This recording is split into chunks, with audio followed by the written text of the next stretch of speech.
네, 오늘은 12월 29일 수요일입니다. 본문은 골로새서 3장 12절에서 4장 1절까지 보도록 하겠습니다. 말씀의 제목은 내 마음의 말씀 채우기, 내 마음의 말씀 채우기입니다. 그러므로 너희는 하나님이 택하사 거룩하고 사랑받는 자처럼 긍휼과 자비와 겸손과 온유와 오래 참음을 옷 입고 누가 누구에게 불만이 있거든 서로 용납하여 피차 용서하되 주께서 너희를 용서하신 것 같이 너희도 그리하고 이 모든 것 위에 사랑을 더하라. 이는 온전하게 매는 띠니라.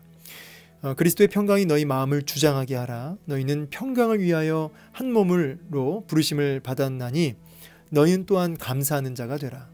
그리스도의 말씀이 너희 속에 풍성히 거하여 모든 지혜로 피차 가르치며 권면하고 시와 찬송과 신령한 노래를 부르며 감사하는 마음으로 하나님을 찬양하고 또 무엇을 하든지 말에나 일에나 다 주 예수의 이름으로 하고 그를 힘입어 하나님 아버지께 감사하라. 아내들아 남편에게 복종하라. 이는 주 안에서 마땅하니라. 남편들아 아내를 사랑하며 괴롭게 하게 하지 말라. 자녀들아 모든 일에 부모에게 순종하라. 이는 주 안에서 기쁘게 하는 것이니라. 아비들아 너희 자녀를 노엽게 하지 말지니 낙심할까 함이라. 종들아 모든 일에 육신의 상전들에게 순종하되 사람을 기쁘게 하는 자와 같이 눈가림만 하지 말고 오직 주를 두려워하여 성실한 마음으로 하라. 무슨 일을 하든지 마음을 다하여 주께 하듯 하고 사람에게 하듯 하지 말라. 이는 기업의 상을 주께 받을 줄 아나니 너희는 주 그리스도를 섬기느니라. 불의를 행하는 자는 불의의 보응을 받으리니 주는 사람을 외모로 취하심이 없느니라. 상전들아 의와 공평을 종들에게 베풀지니 너희에게도 하늘에 상전이 계심을 알지어다. 아멘. 오늘 본문을 통해서 또 나에게 말씀하시는 주의 음성을 분명히 깨닫고 우리 마음에 그 메시지가, 그 단어가, 그 문장이 제대로 박혀서 종일토록 기억나지고 생각나지고 그 말씀 때문에 힘을 얻어서 나아가는 그런 은혜가 있기를 소망합니다. 오늘 12절에 그러므로 시작하죠.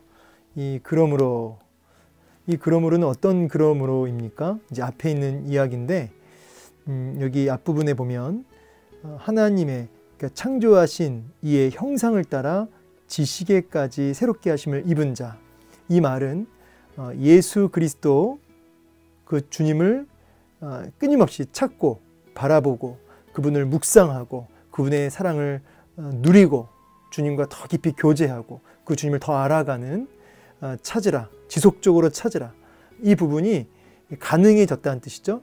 예, 이 지식에까지 새롭게 하심을 입은 자 이 말은.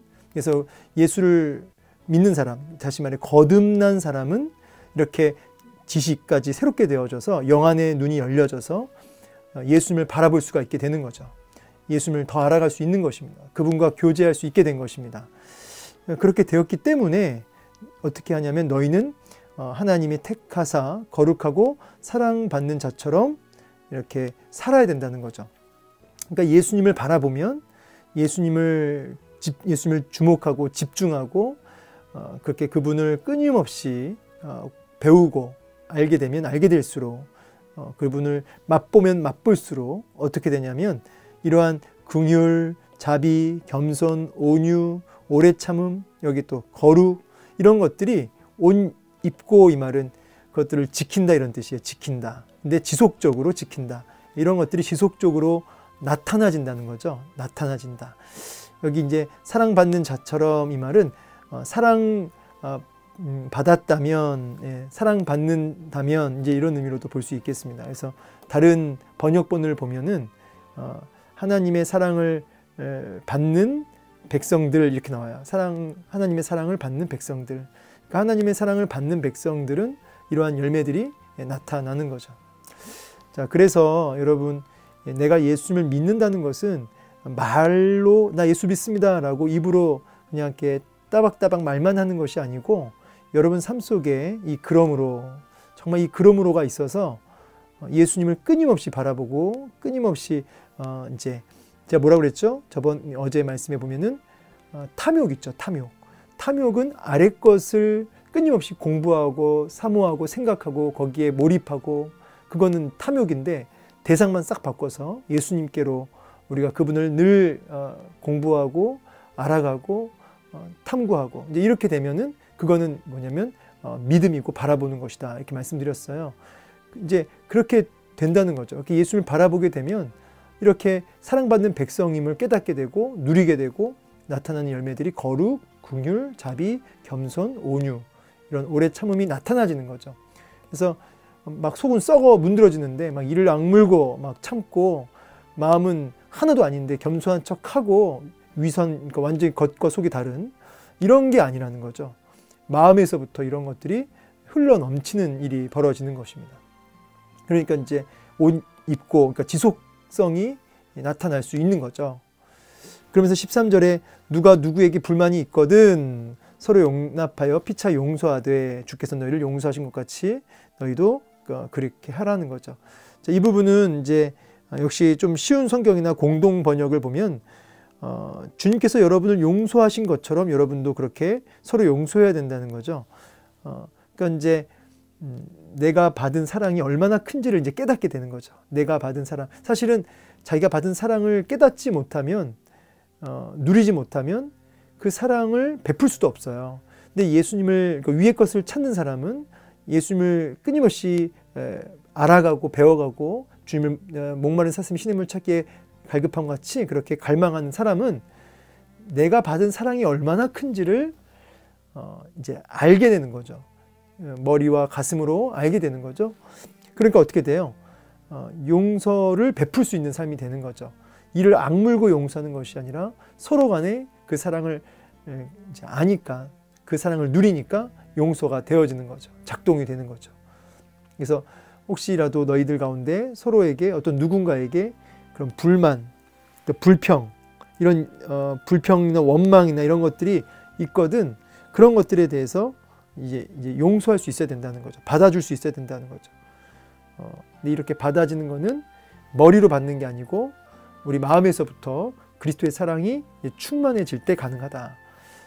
이 부분에 대해서 이제 오늘 참 중요한 말인데 이게 같은 말이에요. 결국 16절에 그리스도의 말씀이 너희 속에 풍성히 거하여 이게 거하여 결국 예수님을 끊임없이 위의 것을 찾으며 예수님께 집중하는 것은 다른 말로 얘기하자면 결국 하나님의 말씀이 꽉꽉 채워지는 상태죠.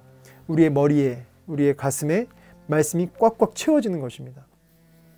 이런 일이 있어질 때 자연스럽게 이러한 받은 사랑을 깨닫게 되고 주님의 성품, 사실 이런 거룩, 긍휼, 자비, 겸손, 온유 다 오래 참음 이 모든 게 하나님의 속성이거든요. 그러니까 말씀으로 가득 채워지니까 어떻게 돼요? 이러한 하나님의 속성이 내 삶 속에 드러나지는 거죠. 용서가 되어지고 이걸 딱 한마디로 뭐라고 하냐면 하나님께 영광 돌린다 이렇게 얘기하는 영광 돌린다.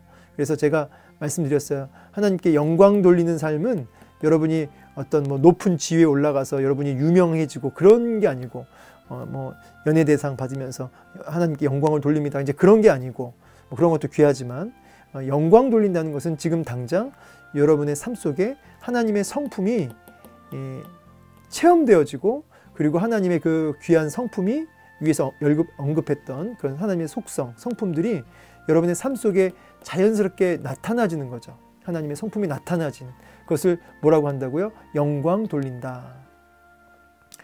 자, 그래서 이 모든 것의 시작은 결국 위의 것을 찾는 삶. 16절로 말하면 말씀이 꽉꽉 우리의 머리와 가슴에 이렇게 채워지는 것을 의미하죠. 여기 거하여라는 단어는 이제 사실은 통치하다, 지배하다 이런 뜻이에요. 하나님의 말씀이 우리의 심령을, 우리의 마음을 이렇게 지배하게 될 때 이런 일들이 나타난다는 거죠.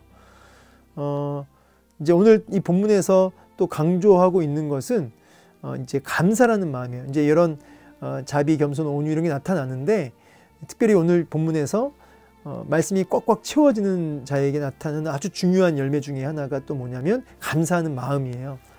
여기 이제 감사하는 자가 되라 나오죠. 감사하는 자가 되라.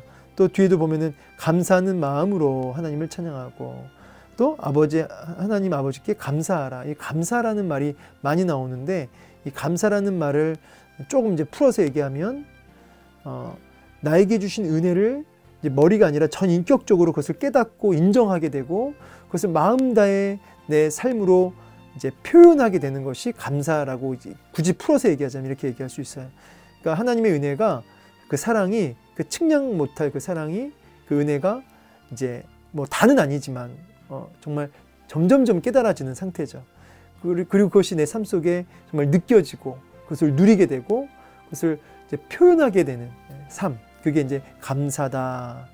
그래서 이제 사실 이런 감사는 이제 찬송과 어떤 또 순종과 이런 헌신의 삶으로 이제 반드시 연결되어지게 되어 있습니다. 그러니까 뭐 이런 뭐 긍휼, 자비, 겸손, 온유, 오래 참고 용서해주고 이런 것들의 어떤 사랑을 더하고 이런 것들이 결국 그 마음 안에 바로 이러한 하나님의 은혜에 대한 그 깨달음, 내가 받은 사랑에 대한 그 측량할 수 없는 그 큰 사랑에 대한 눈이 열려 있으니까 그렇게 되는 거예요.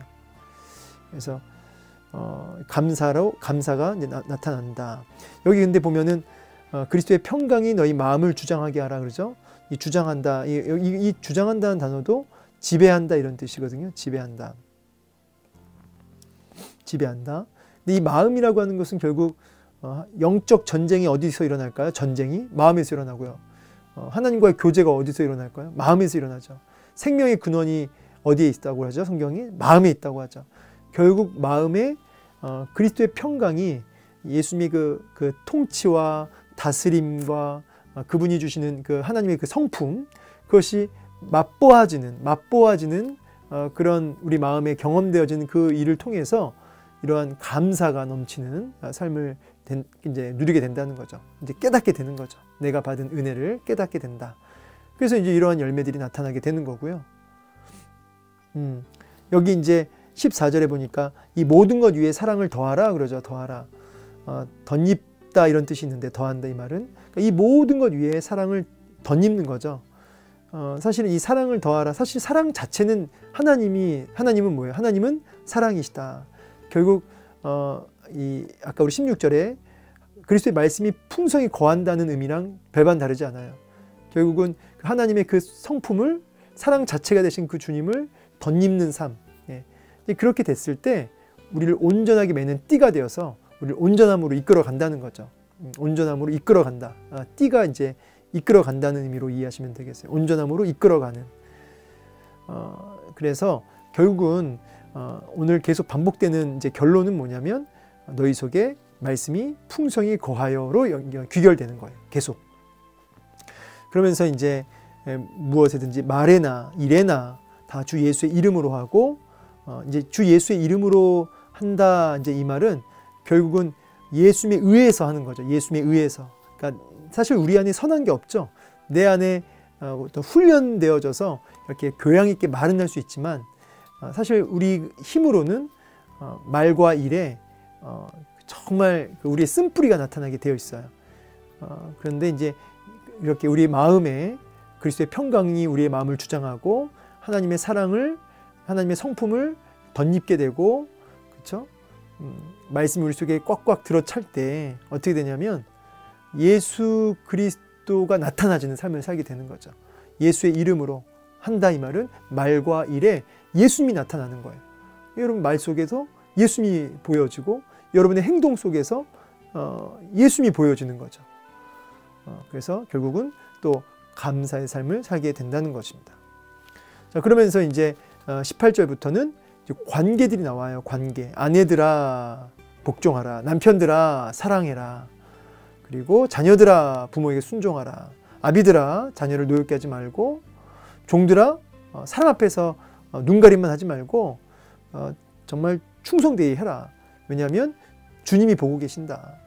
마음을 다해서 죽게 하듯 해라.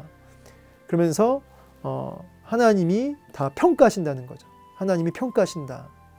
그래서 오늘 이 관계들이 쭉 나오잖아요. 이 관계를 다 해석하면 이제 시간이 많이 가는데 그 핵심은 뭐냐면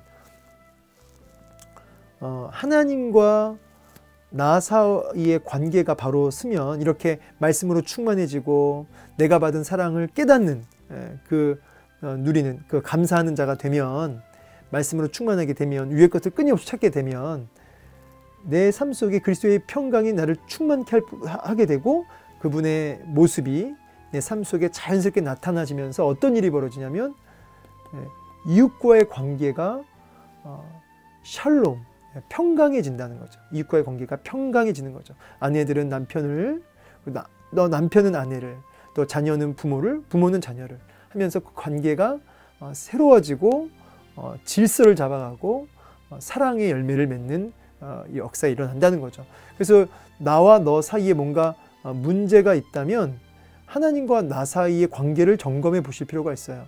하나님과 나 사이의 관계가 지금 뭐가 문제가 있다. 내가 말씀으로 채워지지 않았다. 내가 예수님을 바라보지 않고 있다. 그리스도의 평강이 나를 주장하지 못하고 있다.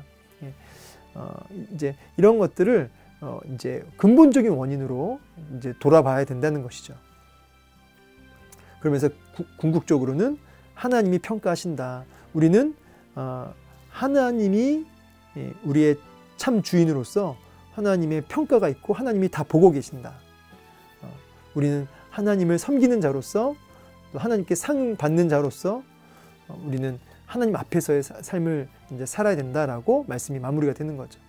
그러니까 여러분, 우리가 아내를 사랑하고 또 남편을 복종하고 또 남편에게 복종하고 이런 나와 너 사이의 관계가 하나님과 관계에서 먼저 세워지니까 나와 너 사이의 관계가 세워진다고 그랬잖아요. 그래서 우리는 어떤 일을 할 때 하나님이 보고 계신다는 거죠. 그래서 남편의 어떠함 때문에 그 남편을 세워주는 것이 아니라 하나님이 주신 남편이기 때문에 그를 세우고, 또 마찬가지죠. 뭐 부모의 좀 부족함이 있지만 하나님이 주신 부모에게 또 자녀에게 그를 하나님 앞에서 그렇게 하나님의 마음으로, 하나님의 눈으로 그를 바라보는 거죠. 그래서 철저하게 하나님 때문에 너와 나 사이의 관계가 이제 다시 재조명되는 거예요. 제가 말씀을 오늘 좀 어렵게 했는지 모르겠습니다. 근데 이제 오늘 말씀을 통해서 너희 속에 그리스도의 말씀이 풍성히 거하는 이러한 삶을 이제 살아서 우리의 마음 속에 주님 주시는 평강이 충만해지고 주님이 주시는 그 사랑을 더 많이 깨닫게 되어서 감사가 넘치는 그런 하루가 되기를 원합니다. 그래서 열매적으로 우리의 모든 관계가 놀랍게 평강을 회복하게 되고 관계가 회복되어지는 놀라운 은혜들이 우리 삶 속에 오늘도 나타나지기를 소망합니다. 감사합니다.